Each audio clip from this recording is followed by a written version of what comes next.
A paz de nosso Senhor Jesus Cristo, aos prezados irmãos, vamos dar continuidade no dia de hoje o estudo da escola dominical referente a esse segundo trimestre de 2020, que fala sobre a igreja eleita e tem como base a epístola que o apóstolo Paulo escreveu à igreja de Éfeso. E hoje, na lição de número 4, do domingo de dia 26 de abril de 2020, tem como título A Iluminação Espiritual do Crente. E o texto áureo está lá em Efésios 1:17, que diz assim: para que o Deus de nosso Senhor Jesus Cristo, o Pai da Glória, vos dê em seu conhecimento o espírito de sabedoria e de revelação. Verdade prática, a vocação do crente inclui a herança de preciosas riquezas, conferidas aos eleitos pela grandeza do poder de Deus.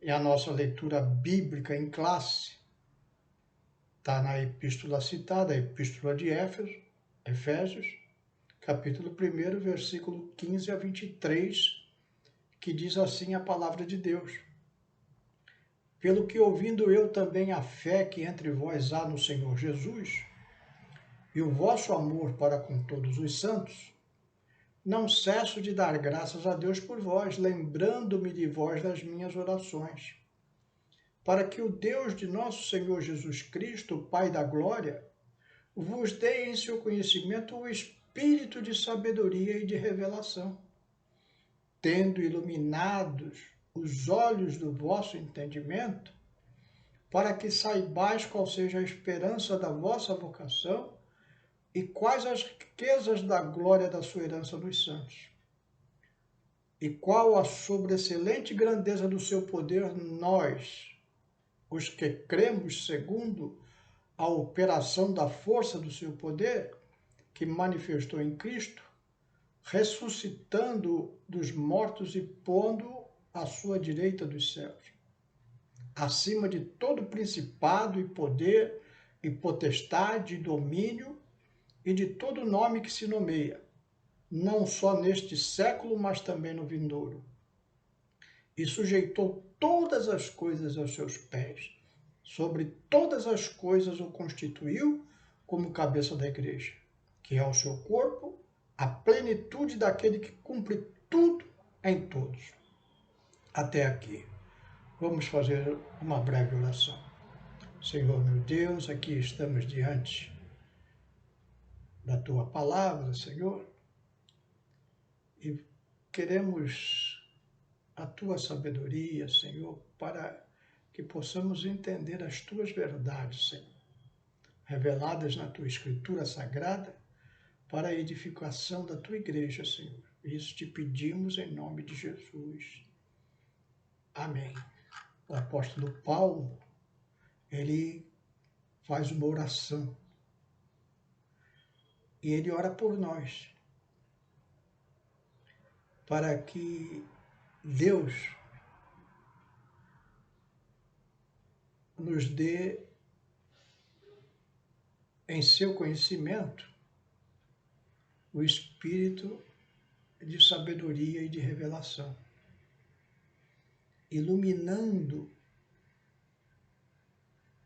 os olhos do nosso entendimento, para que nós saibamos qual é a esperança da nossa chamada em Cristo. Quais são as riquezas da glória da nossa herança nos santos. Tudo isso, irmãos, está disponível à igreja. E eu quero meditar na lição de hoje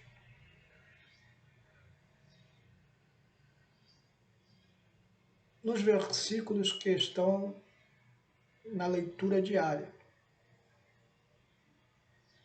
subsídio da nossa lição.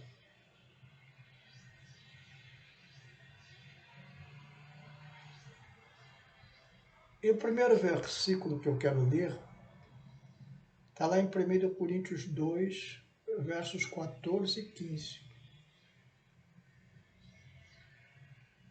que vai falar que as coisas espirituais, elas são discernidas espiritualmente.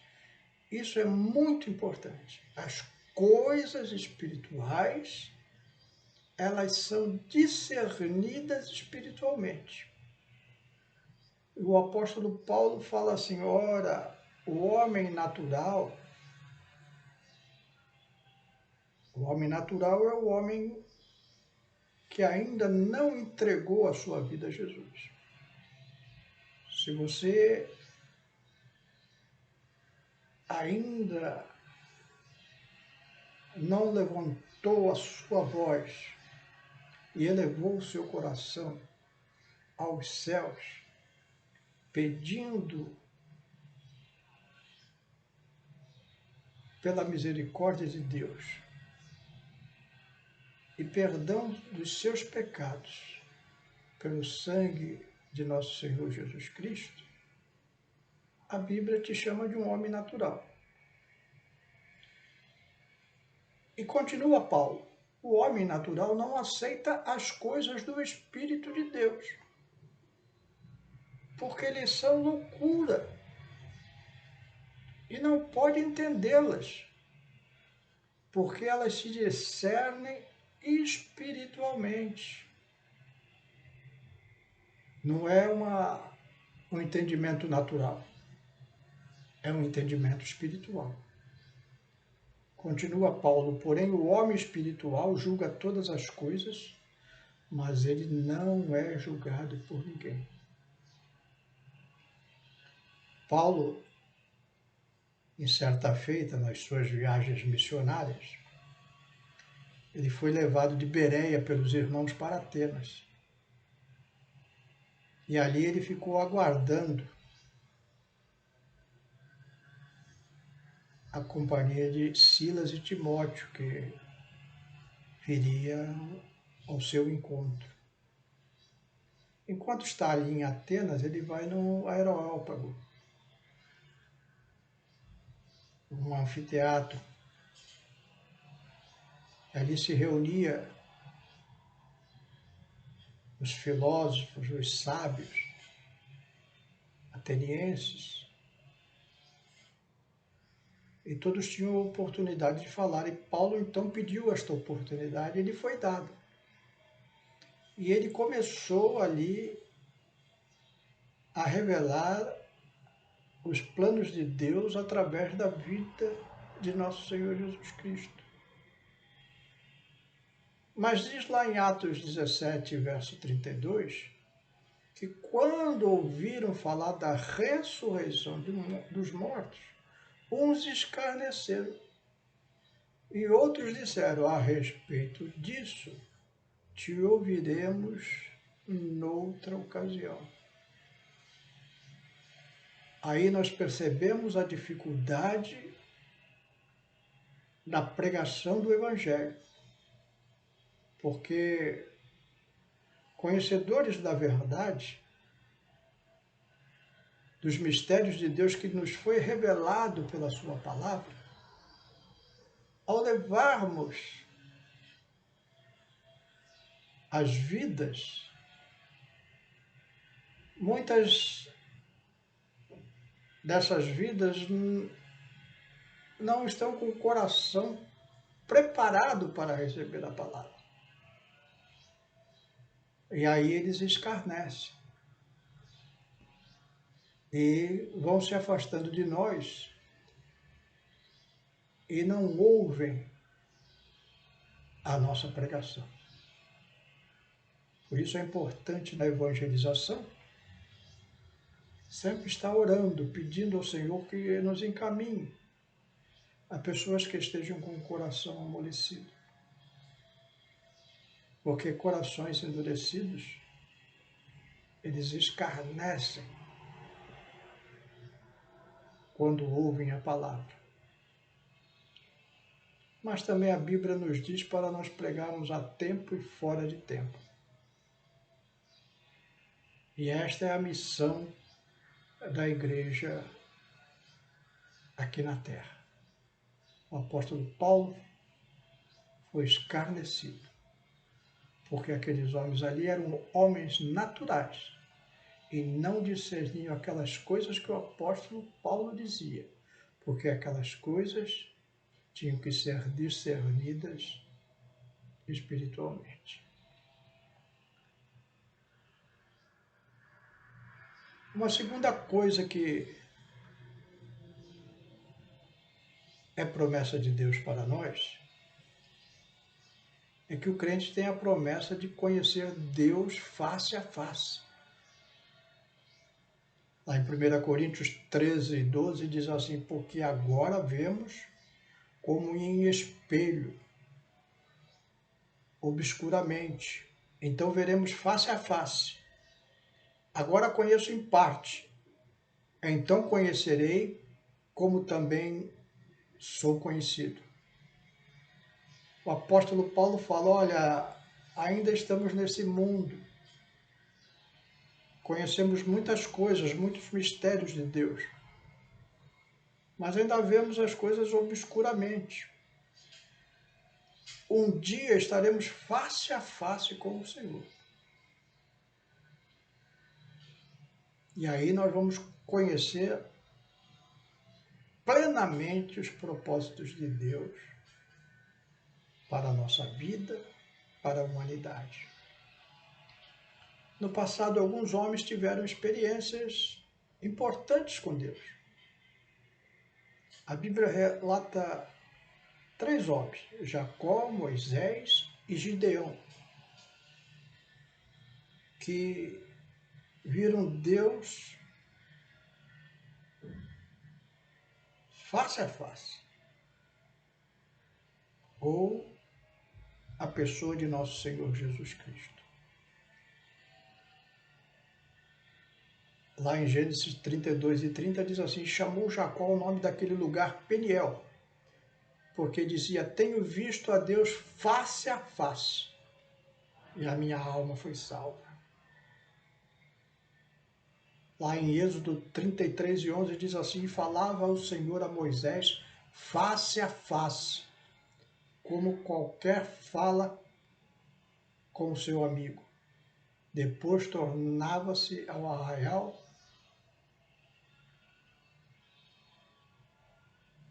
mas o seu servidor, o jovem Josué, filho de Nun, nunca se apartava do meio da tenda.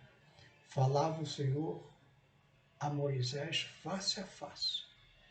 Lá em Juízes 6 e 22 está registrado: então viu Gideão, que era o anjo do Senhor, e disse: ah, Senhor Deus, hoje eu vi o anjo do Senhor face a face.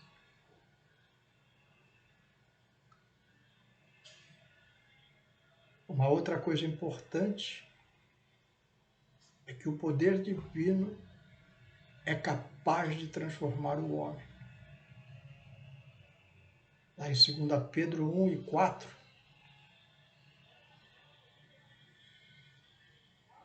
diz assim: pelas quais nos têm sido doadas com as suas preciosas e muito grandes promessas, para que por elas vos torneis comparticipantes da natureza divina, livrando-vos da corrupção das paixões que há no mundo. Então, uma outra bênção que Paulo orava por nós é esse poder de Deus de transformar o homem. Um pregador do Evangelho, já na glória, conheci-o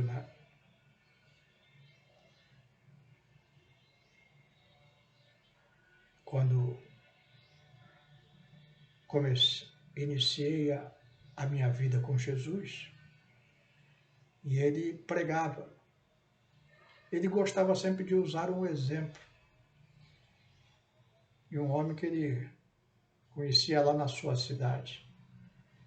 Esse homem tinha um apelido, João Beberrão.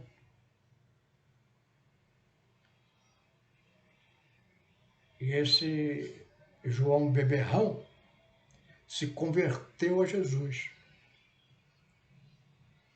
E quando ele voltava da igreja pela rua principal da cidade, os antigos amigos gritavam do bar: "Ô João Beberrão!" E ele gritava de volta: "João Beberrão morreu." O crente é uma nova criatura. Certa feita eu estava evangelizando e bati a uma porta de um moço que trabalhava nas docas. E ali, nós conversando,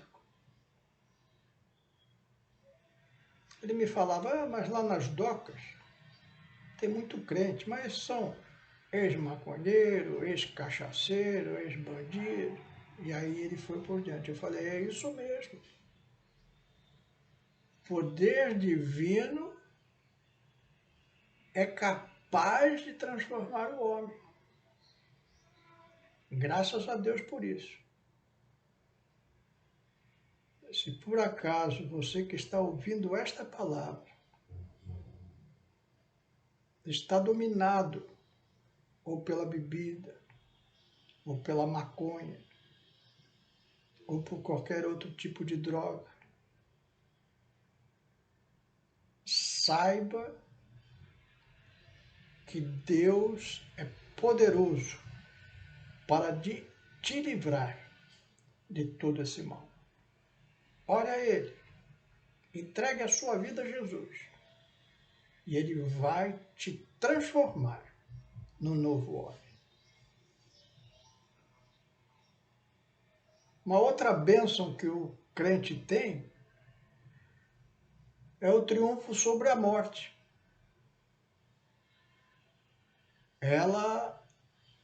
Esse triunfo está assegurado aos salvos. O apóstolo Paulo fala lá em 1 Coríntios 15, 56 e 57. O aguilhão da morte é o pecado, e a força do pecado é a lei. Graças a Deus que nos dá vitória por intermédio de nosso Senhor Jesus Cristo. Em outra ocasião, o apóstolo Paulo fala de uma forma mais simples: o salário do pecado é a morte. Mas aí ele está falando: olha, o crente, graças a Deus, ele nos dá vitória sobre esta morte. Tem um hino antigo que diz assim: não se pode matar um crente. Ele é salvo, não morre não. Ele sobe à presença de Deus para receber o seu galardão. Em outra estrofe, ele diz: perde tudo por amor a Cristo, para viver uma vida melhor. Não se pode matar o crente. Ele perde tudo por amor a Cristo. Até a própria vida, para viver uma vida melhor. Há muitos anos eu tive uma experiência. Tinha uma irmã muito velhinha na igreja. E ela ficou com uma enfermidade terminal. Era uma irmã muito amada na igreja. As irmãs eram irmãs de oração. As irmãs levantaram um clamor, oravam, visitavam a irmã, encorajavam a irmã no hospital. Olha, nós estamos orando, estamos numa corrente de oração, estamos jejuando para Deus tirar a irmã aqui do hospital, curar a irmã. Um dia eu fui visitar a irmã e estava só eu e ela. Ela com a voz já bem fraquinha, me chamou para mais perto e disse: irmão Sérgio, pede para as irmãs não orarem mais para a minha cura.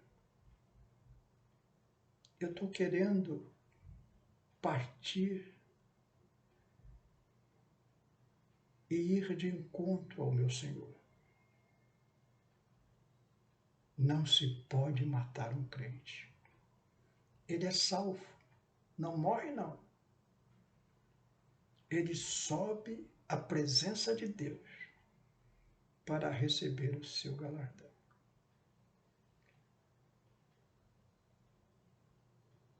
A ressurreição de Jesus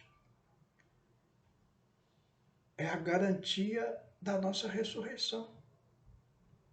O apóstolo Paulo escreve a 1 Tessalonicenses 4:14.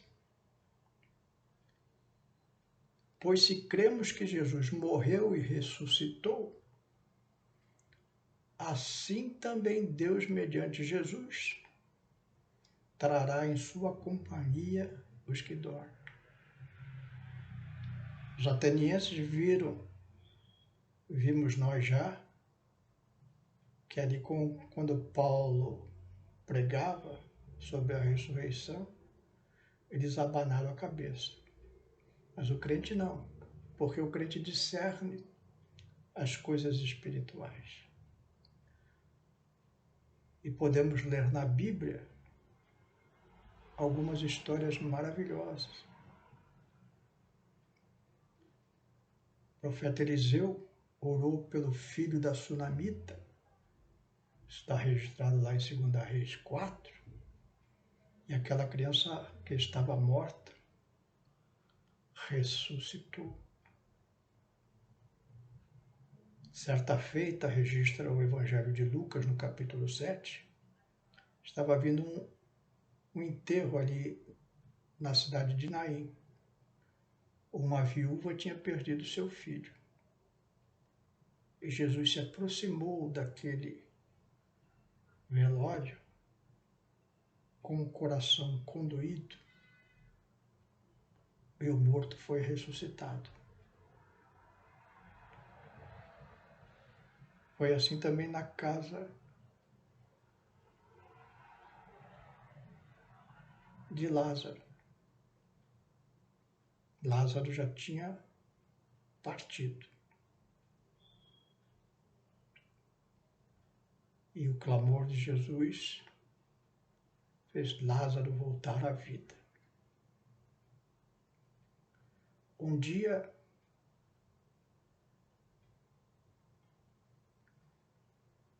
aqueles que dormiram em Cristo serão ressuscitados. Não para morrerem de novo, como aconteceu com o filho da Sunamita, com o filho da viúva de Naim, como aconteceu com Lázaro, mas para viver eternamente com Cristo, que é uma ressurreição muito melhor. As coisas espirituais, se entende. Muito tempo atrás eu li uma notícia em que uma família de crentes não deixava enterrar o seu morto, porque eles estavam orando, crendo na ressurreição. Não houve tal ressurreição. Não era o momento de Deus. Mas dá para entender o coração daqueles irmãos, por amor, estarem orando para que o morto ressuscitasse. Porque essa experiência já aconteceu. E um dia acontecerá a todos aqueles que morreram em Cristo. E por último, mais uma bênção. Nenhuma potestade do ar pode prevalecer contra a igreja.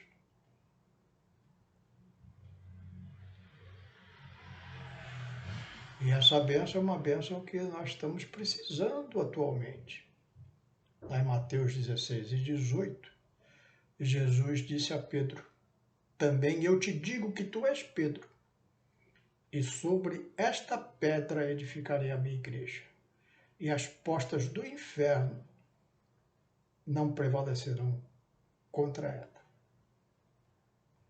Um missionário, pastor John Lake, missionário na África,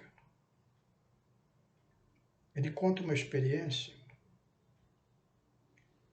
não sei se eu vou contar direito, eu me lembro porque eu não achei o livro na minha biblioteca, ele talvez tenha sido emprestado, e como li há muitos anos, talvez eu não conte essa experiência com toda a riqueza de detalhe. Mas foi mais ou menos assim. O lugar que ele estava, pastoreando, a região, se abateu uma peste, como essa que estamos vendo agora. E foi dizimando centenas de pessoas. E ele, um obreiro companheiro de oração, foram para o pé de uma árvore e começaram a orar. Jejuaram e oraram. Não me lembro agora quantos dias. Mas ele conta que depois de certo tempo, ele e esse irmão de oração foram elevados do chão e viram uma nuvem de demônios. E eles oravam e caminhavam em direção àquela nuvem e expulsavam em nome de Jesus. As portas do inferno não prevalecerão contra a igreja do Senhor. Diz o irmão que a nuvem foi embora e com ela toda a peste que estava trazendo mortandade àquela região. Que Deus nos abençoe, que nós possamos nos alegrar com essas bênçãos de Deus. O apóstolo Paulo orou por nós, para que nós, com os olhos do nosso entendimento, saibamos qual seja a esperança da nossa vocação e quais as riquezas da glória da sua herança nos santos. Que Deus abençoe os irmãos. Vamos orar. Senhor meu Deus, te damos graças, Senhor, por este momento em que na meditação da tua palavra, Senhor, cremos pela fé que todas elas estão disponíveis a nós. E neste momento de grande mortandade sobre a face da terra, invocamos o teu nome, Senhor, sobre essas hostes do mal. Nos dá graça, nos dá poder, porque sabemos que as portas do inferno não prevalecerão contra a tua igreja.